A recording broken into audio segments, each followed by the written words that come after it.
Here's a book I received, well, a week or two ago now from Rufus Butler Sedder in Boston, who I see from time to time. It's one of that, well, it follows on from a trilogy that we've already had, and in the shop too we had it. But this is a new one called Moirémotion by Takahiro Kurashima.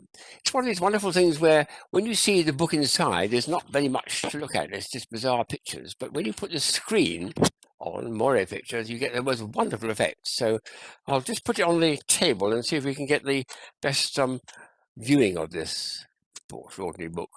That's first of all the pictures you're going to see. Bizarre, bizarre, bizarre. Now we put the screen on and something quite extraordinary happens. Let's see if I can get this to move now. Where on earth did all those curves and peculiar things appear from? And look how they merge and demerge and change shape. Most extraordinary. I'll see if I can get it a little bit lower still, perhaps. So there's just 4 pictures I want to show, but that's well. I'll come onto this side of the page. It's because the book is a bit thicker. Yet look at that, extraordinary things, great big blobs which do things. So that's one picture I wanted to show. This is another one. There's what you're going to look at, which is lots of zigzags. Everything is very straight. That's extraordinary. And suddenly, there are a few curves in the very middle, as little round black spheres. When you put this on, I'll put it onto here.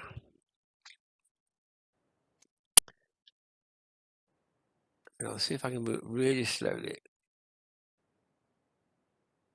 Astonishing effect, and such a transformation from the flat, angular, straight line stuff, which is actually the real printing.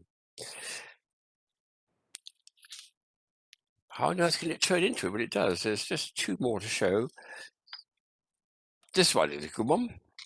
Look at that, squares with different sides. Well, I can start to see that they're elongated squares, like long ellipses, but perhaps that's going to be a clue of what's going to happen. Yes, there's dots appearing there. Where on earth were the dots beforehand? They weren't anywhere, were they? I'll twist to one side. Also, as well as moving left and right, you can also twist it by an angle, and that makes a nice distortion, but it's probably purer just to go back and forward like that.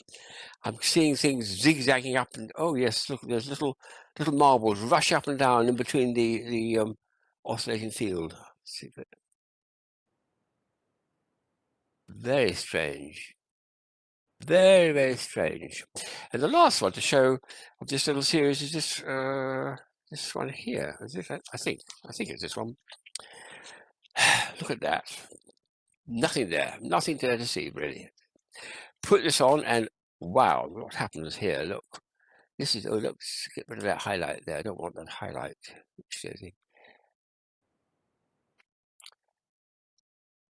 That's interesting because what they've done is the bottom bit doesn't change. It stays like a base, or it moves very slightly. But all the animation and the transformations are occurring in the top section, where you get a whole series of hoops. You see me putting that a little bit closer to the camera like that. So it's interesting that he's put it in 2 halves. The bottom half does a minimum amount of actual transformation and movement, just gentle movement up.